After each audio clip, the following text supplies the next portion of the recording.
Thank you very much, sir. Ladies and gentlemen, I now have the honor and the privilege to respectfully invite the Honorable President of India, Srimati Draupadi Murmuji, to deliver her convocation address to this eager and elite assembly.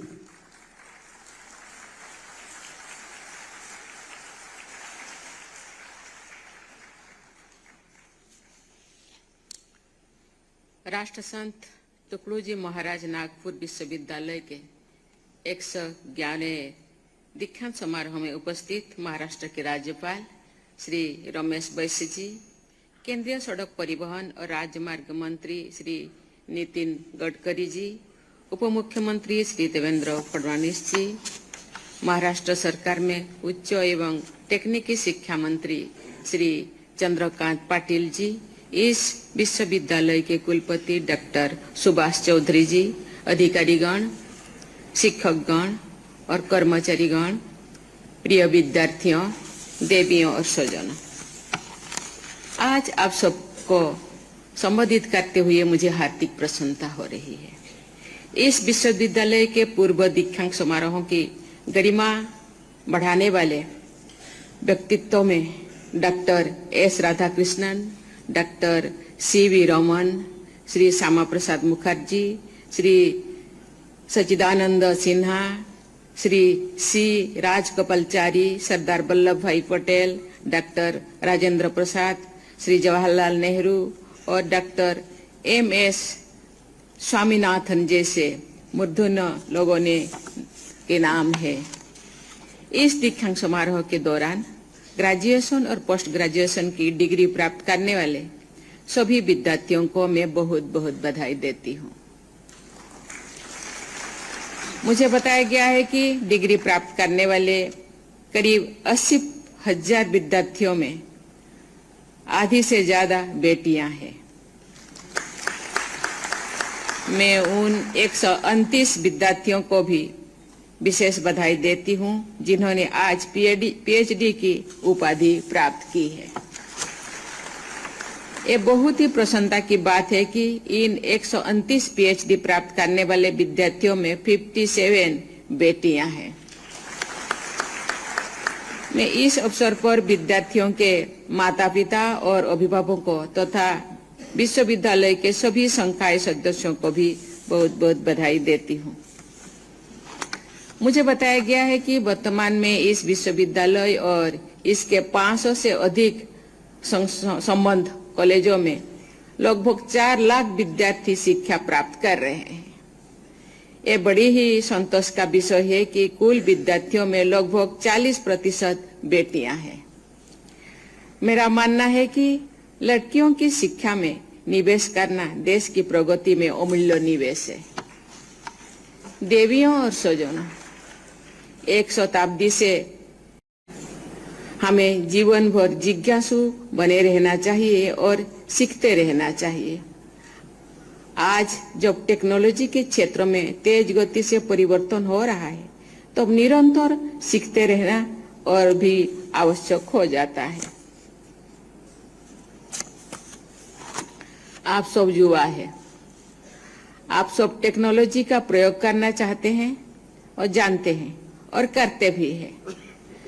किसी भी साधन का सदुपयोग भी किया जा सकता है और दुरुपयोग भी।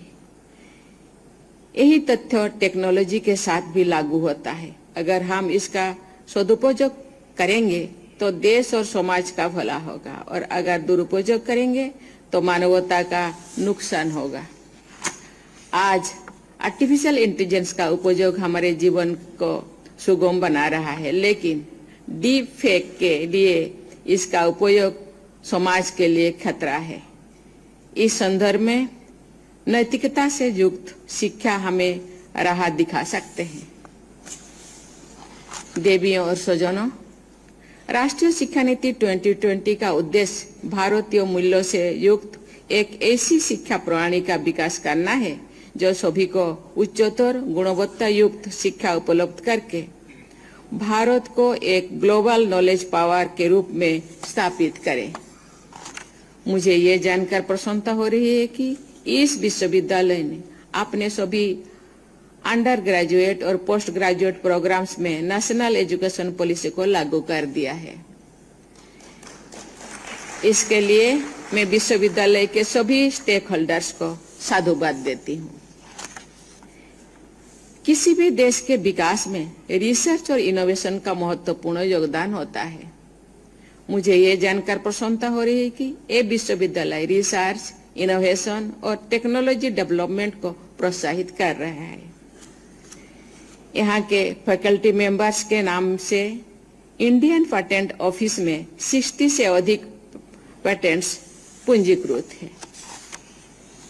विद्यार्थियों में स्टार्टअप कल्चर को प्रोत्साहित करने के लिए इंक्यूबेशन सेंटर भी स्थापित किया गया है। आपसे ये अपेक्षा की है कि आज स्थानीय समस्याओं और आवश्यकताओं को ध्यान में रखते हुए रिसर्च और इनोवेशन करें और उन इनोवेशंस को इम्प्लीमेंटेशन भी करें। आज पूरे दुनिया एक ग्लोबल विलेज है। कोई भी संस्थान दुनिया से कट कर नहीं रह सकता है। आपको इंटरडिसिप्लिनरी स्टडीज और इंटरनेशनल कोलैबोरेशन को बढ़ावा देना चाहिए। रिसर्च और इनोवेशन को एक दूसरे से साझा करके ही देश और दुनिया के सामने आ रही चुनौतियों का सामना किया जा सकता है। देवियों और स्वजनों, शिक्षा प्रदान करने के साथ साथ शिक्षण संस्थानों की समाज के प्रति भी जिम्मेदारी होती है। आपके विश्वविद्यालय और इससे संबद्ध संस्थानों में विद्यार्थियों की बहुत बड़ी संख्या है।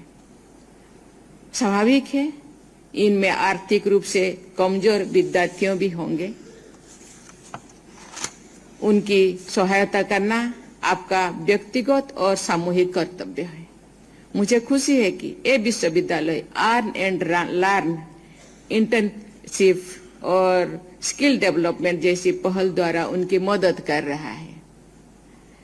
मैं चाहूंगी कि आप सभी अध्यापक और विद्यार्थीगण व्यक्तिगत और सामूहिक स्तर पर शिक्षा और विकास यात्रा में पिछड़ गए लोगों को के साथ लेना के लिए प्रयास करेंगे।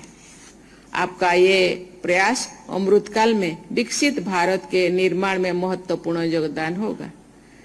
राष्ट्र संत टुकड़ूजी महाराज, जिनके नाम पर ये विश्वविद्यालय है, उन्होंने ग्राम गीता में लिखा है, हावे मोठे बाबू साहेब, काम जोजवी पैसा खूब, मोठी पदवी दिखाऊं धव, हे उच्चता मुढ़जी नोए।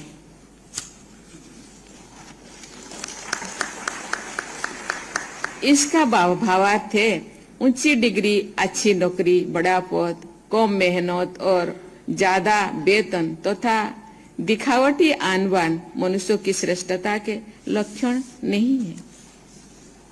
देवियों और स्वजनों, इस विश्वविद्यालय ने ज्ञान के प्रसार में महत्वपूर्ण भूमिका निभाई है।